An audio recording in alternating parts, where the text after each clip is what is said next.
Welcome to Army-Navy Football 2009. On behalf of the Class of 1972 United States Naval Academy 27th Company, we want to welcome you to our fourth Cost of Freedom weekend. It's a weekend of fun, learning, and growing.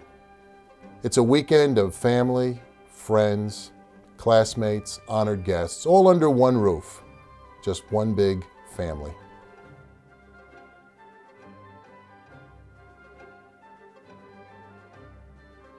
It all started when I saw two planes hit the World Trade Center, and I said to myself, I'm not going to let that happen. I said the military is the way to go to prevent that from happening. Part of that for him was maybe 9/11.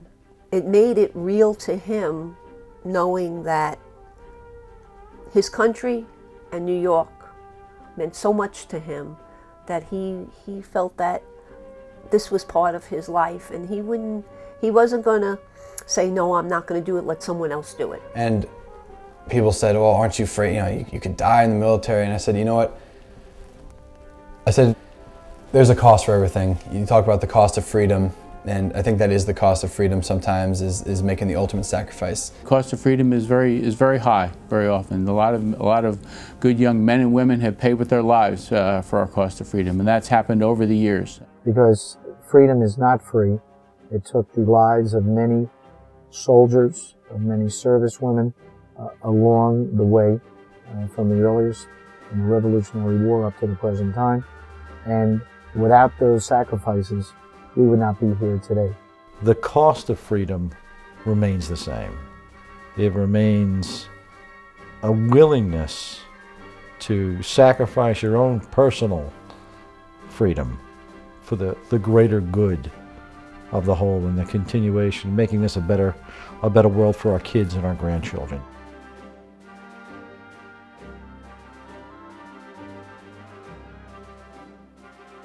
He put that uniform on. He was just so proud to stand there and say, I'm a Marine Corps officer, I'm a Marine Corps lieutenant. And it wasn't about, again, him. It was just about what that uniform meant to him. The core values of both the Navy and the Marine Corps are honor, courage, and commitment. What honor means is is doing the right thing. It is doing the thing which you have to do, regardless of what the consequences to you are. Captain Oliveira, he, just like sticking his arm out of the tank and it getting blown off. I mean, it had to be done. So it's doing right by your guys. So I was able to pop up out of the tank a little bit and wave at him, and I got his attention. And I looked at him, and I kind of popped up a little bit higher, and I pointed down the road where the fire was coming from, and I told him, I started giving him the cutthroat sign saying, don't go down there, don't go down there. And about that time, that's when I felt a huge blow to my arm. Courage is the same thing, doing the right thing no matter what the personal consequences are going to be. They said the IED was on the north side of the road.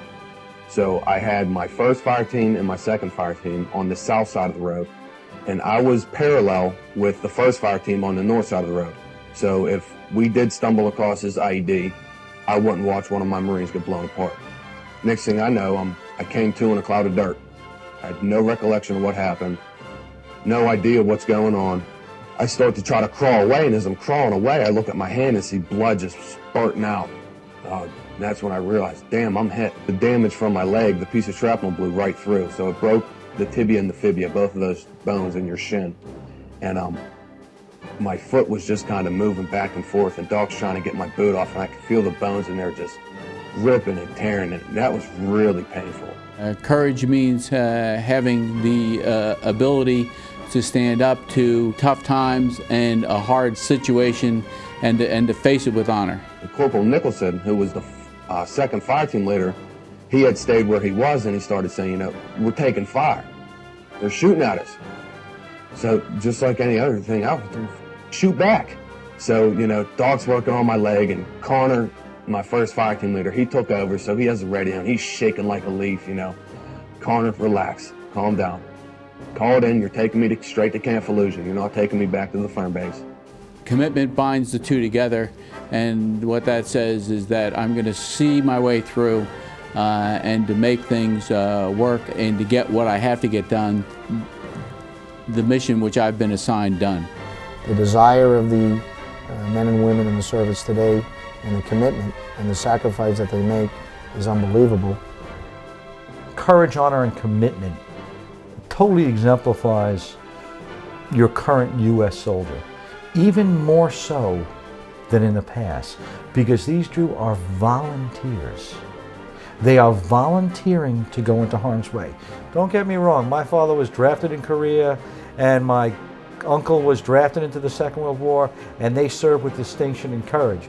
But when you volunteer for a cause that many don't believe in, you're talking about a level of courage, honor, and commitment that I think exceeds anything I've ever seen and makes this particular young veteran even more special. There are members of my unit who have, during the last 7 years, or 8 years now, on this war against terrorism, they've been called up 5 to 6 years out of the 7 years for multiple tours, away from their families, away from their jobs. Men and women that we have involved in our services and military that go into areas of conflict many times do not come back the same. The cost of freedom is borne by more than just the people doing the actual fighting. There's a large sacrifice, there's a large price to pay from the family for the military member going on deployments. I first arrived at Bethesda. My dad was there waiting for me. I went home the first time. I was in a wheelchair, couldn't walk.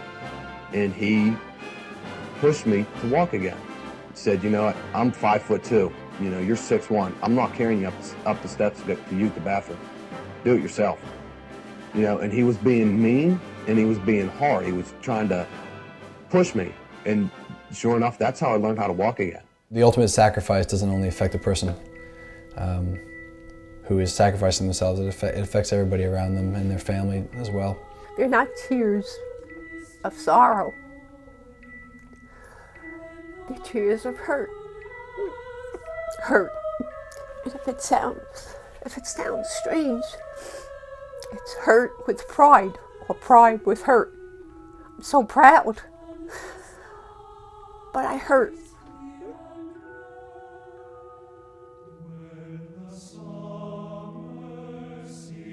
Playing ground is their training ground for an honest fight and the right fight. And they'll conduct themselves when they go to war the same way, with dignity, while at the same time doing their mission. Certainly, the game was exciting because we beat Army, of course. But actually being able to go up and meet these people, shake their hands, have a beer with them, hear their story,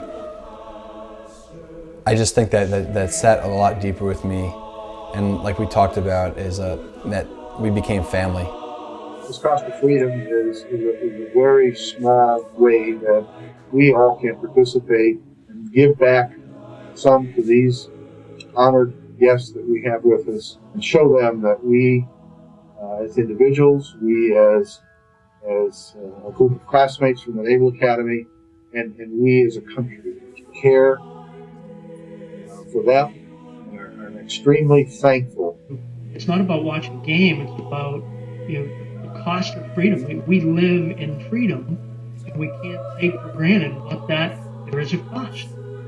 So they get together to understand that cost, to wrap their arms around the cost, and then to openly appreciate those that have paid that price for that freedom. We learn and we grow from this. We learn and grow from the experiences that are shared, and they typically embrace core values. We learn more about honor, courage, and commitment. We learn about leave no one behind. We learn about making a difference. We learn about the price of freedom, the cost of freedom. It is not free.